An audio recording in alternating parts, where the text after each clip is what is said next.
ফুলছি বাবা কিভাবে বেল বাজাচ্ছে। জানতাম তুই। ভেতরে আসতে পারি? তোকে আলাদা করে বলতে হবে নাকি? আয় ভেতরে আয়।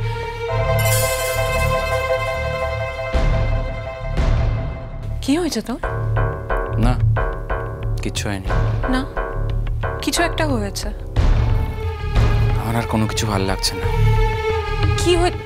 আচ্ছা আয় বস আগে। তোর একটা শো আছে না সামনে? যত তাড়াতাড়ি সম্ভব শহরটা থেকে চলে যেতে চাই। আবার কি হলো? কিয়ার সাথে অশান্তি? প্লিজ ওর নাম উচ্চারণ করিস না প্লিজ। ওর সাথে আমার কোনো টকিং টার্মস নেই। কথা বললেই ঝগড়া হয়, তাই কথা বলি না। জীবনটা হেল করে দিয়েছে আমার। আর ও কে? তো ইম্পর্টেন্ট কেউ না। দুদিন হলো আমার জীবনে এসছে, দুদিন বাদে চলে যাবে। তুই চাইলে সেটা হবে? হ্যাঁ আমি চাইলে সেটা হবে, কারণ আমি না চাইলে শত চেষ্টা করলেও কেউ ওর সাথে আমার রাখতে পারবে না। Pratyush, at the end of the day she's your wife. Wife. ওয়াইফটা যদি একটা টার্ম হয় তাহলে তাই। আর ওয়াইফ মানে যদি জীবন সঙ্গী হয় তাহলে সেটাও আমার নয়, আর সেটা আমার থেকে ভালো কেউ জানে না।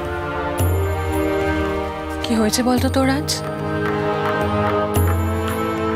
আমার মায়ের সাথে ডিফারেন্স অফ ওপিনিয়ন হচ্ছে। তোর আন্টির সাথে ডিফারেন্স অফ ওপিনিয়ন হচ্ছে? মায়ের কিছু বিহেভিয়ার আমি মেনে নিতে পারছি না। কি হয়েছে? অর্ণা, আমি কিছুতেই মেনে নিতে পারছি না। আসলে আমি ছোট থেকে দেখেছি তো যে আমার পাপা আমার মাকে কিভাবে মেন্টালি অ্যাবিউজ করেছে। দ্বিতীয়বার বিয়ে করে আমাদেরই বাড়িতে সংসার করেছে যাতে একটা সিন ক্রিয়েট করা যায়, যাতে একটা সিচুয়েশন ক্রিয়েট করা যায়। মাকে তিলে তিলে শেষ করার চেষ্টা করেছে। অথচ দেখ আজকে আমার মা আবার পাপার কাছে ফিরে যেতে চায়। আর যে মানুষটা মাকে একটা নতুন জীবন দিল, মায়ের ক্যারিয়ারটা তৈরি করার চেষ্টা করলো, মাকে ফ্রিডম দিল, মা জাস্ট তাকে দূরে সরিয়ে দিচ্ছে। এটা তো হতে পারে না। মানে পাপা শুধুমাত্র অসুস্থ বলে মা সমস্ত কিছু ভুলে গিয়ে বাধ্য স্ত্রীর মতো পাপাকে খাইয়ে দিচ্ছে, চোখের জল মুছিয়ে দিচ্ছে। এটা তো অন্যায়, এটা তো স্বার্থপরতা। আমার মা এতটা স্বার্থপর কি করে হতে পারে অন্না? তো তুই কি ভেবেছিলি রোহিত আঙ্কেল আর আন্টি একসাথে একটা লাইফ লিড করবে?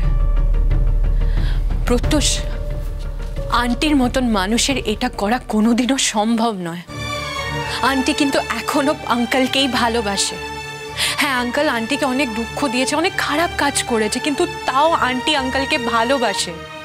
আর আঙ্কেলের যদি কোনো বিপদ হয় না, সবার আগে গিয়ে আন্টি আঙ্কেলের পাশে দাঁড়াবে। You have to accept that. কেন মেনে নেব এটা? আমরা তো মানুষের তো একটা ধর্ম থাকে, একটা চেতনা থাকে, একটা বোধ থাকে। যে মানুষটা একটা ভাঙা সংসারের পাশে এইভাবে দাঁড়ালো, তার হাল ধরলো, তাকে এত সহজে দূরে সরিয়ে দেওয়া যায়? তুই জানিস না সেটা। হয়তো সেই মানুষটা নিজে থেকে দূরে সরে যায়। আমি কিছু শুনতে চাই না। আমি জাস্ট এক্ষেত্রে রোহিত আঙ্কেলের পক্ষ নেব। কি বলছিস তুই? অর্ণা, আমি আমার মায়ের এই কম্প্রোমাইজিং বিহেভিয়ারটা না মেনে নিতে পারছি না। মানে এতদিনের যন্ত্রণা, এতদিনের বেদনা, এতদিনের কষ্ট এত সহজে কেউ কি করে ভুলে যেতে পারে? আর রোহিত আঙ্কেল এটা ডিজার্ভ করে না। আন্টি কি করলে তুই খুশি হবি? রোহিত আঙ্কেল আর আন্টি একসাথে থাকুক, দে লিড আ লাইফ, বিয়ে করুক, দেন ইউল বি হ্যাপি, রাইট? হ্যাঁ, কেন নয়? কেন নয়? তুই আমাকে একটা কারণ বল না। নয় কেন? মা তো ইন্ডিপেন্ডেন্ট, মা তো বিবাহিত নয়। রোহিত আঙ্কেলের মা তো একসাথে সেটেল করতেই পারে।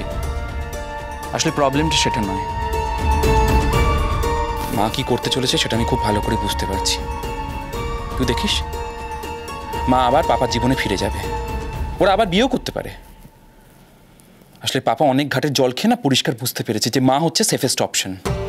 তুই সেটা জানিস না। এটাও তো হতে পারে আঙ্কেল নিজের ভুলটা বুঝতে পেরে। বাহ, খুব ভালো।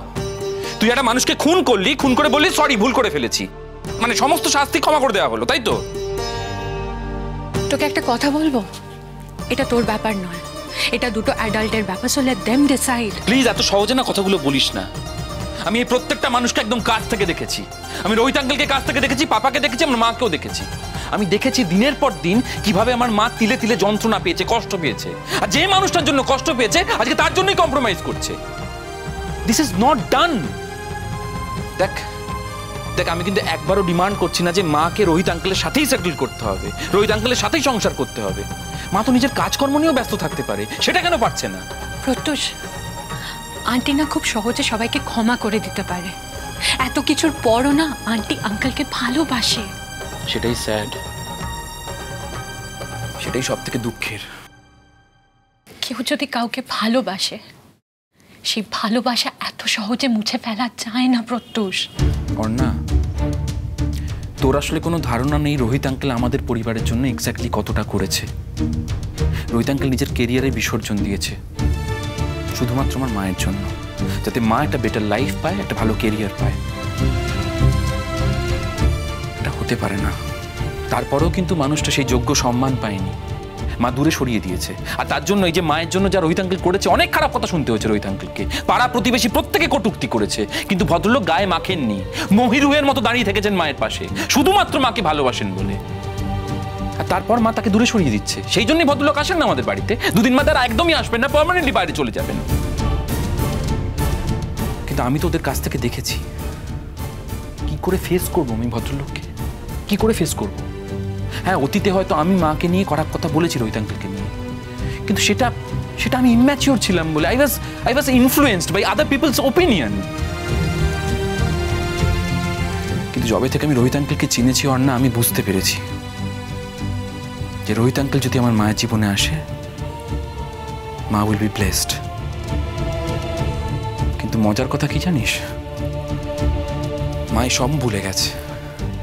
যে মুহূর্তে পাপা অসুস্থ হলো, যে মুহূর্তে পাপার শরীর খারাপ হলো, মা নিজের কাজ কর্ম সমস্ত কিছু বিসর্জন দিয়ে পাপাকে সেবা করতে আরম্ভ করলো, পাপার চোখের জল মোছাতে আরম্ভ করলো। এতদিন ধরে যে যন্ত্রণা পেয়েছে সেটার জাস্ট কোনো মানে নেই মায়ের, মানে সমস্ত ভুলে গেল মা। আমাকে ডাকছিলে? হ্যাঁ শ্রীময়ী, বলো। আমি যেটা বলবো সেটা একটু ঠান্ডা মাথায় শোনার চেষ্টা করো। আমার মাথা একদম ঠান্ডা, আমার মাথা গরম তো, এটা তোমাকে কে বললো? ডিঙ্কা হয়তো চাইছে না যে তুমি আমার সঙ্গে কোনো রকম যোগাযোগ রাখো। সেটা তো খুবই স্বাভাবিক। ডিঙ্কার জায়গায় নিজেকে বসিয়ে দেখো। না, আমি ওর বিরুদ্ধে কোনো অভিযোগ করছি না শ্রীময়ী, রাদার আমি ওর কথাটাকে একটু গুরুত্ব দিয়ে ভাবার চেষ্টা করছি। দেখো, তোমার সাথে আমার কিন্তু আজ কোনো সম্পর্ক নেই। আর তুমি সুস্থ হয়ে গেলে, আবার স্বাভাবিক জীবনে ফিরে গেলে, তোমার দৈনন্দিন জীবনে আমি যে আর কোনো যোগাযোগ রাখবো এটা ভেবে নেওয়ারও কিন্তু তোমার কোনো কারণ নেই। আমি জানি শ্রীময়ী, আমি আর কোনো অনুগ্রহ চাইছি না।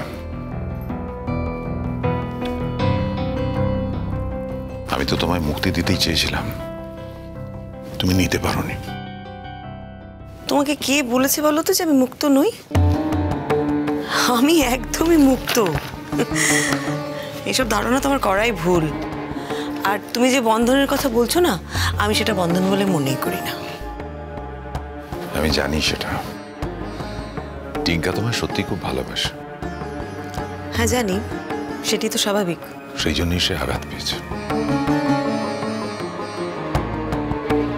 এরকম প্রতারক বাবার সঙ্গে তার মা সম্পর্ক রাখুক, এরকম খারাপ একজন মানুষের সঙ্গে তার ভালো মানুষ মা সম্পর্ক রাখুক, সেটা তো হয়তো ডিঙ্কা চায় না। ডিঙ্কা তো বরাবরই আনকম্প্রোমাইজিং। জাম্বোটা সেরকম নয়, একটু অন্যরকম। আর দিঠি এখনো ছোট আছে, হয়তো বলতে পারছি না, কিন্তু মনে মনে সেটাই চায়। দেখো, ওদের কথা ভেবেই কিন্তু আমি এই কথাটা বলার চেষ্টা করছি। তুমি ঠিক কি বলতে চাইছো না আমি বুঝতে পারছি না, একটু আমাকে পরিষ্কার করে বলো না কি বলতে চাইছো। আমি তো মোটামুটি সুস্থই। সেটা আমি বুঝবো, ডাক্তারের সাথে কথা বলি, ডাক্তার কি বলে দেখি, তারপর বুঝবো। তুমি না আবার জেদ করছো, টিঙ্কা কিন্তু আবার রেগে যাবে। আমার জীবনটা এরকমই জানো তো, জীবনে কখনো না কখনো কেউ না কেউ সব সময় আমাকে ভুল বোঝে, আমার উপর রেগে যায়। এইভাবেই তো জীবনের এতগুলো দিন কাটিয়ে দিলাম, বাকি দিনগুলো এইভাবেই কাটিয়ে দেব। কারোর থেকে আমার কোনো প্রত্যাশা আর নেই। একজন মানুষ আছেন যে হয়তো তোমাকে ঠিক বোঝার চেষ্টা করেন।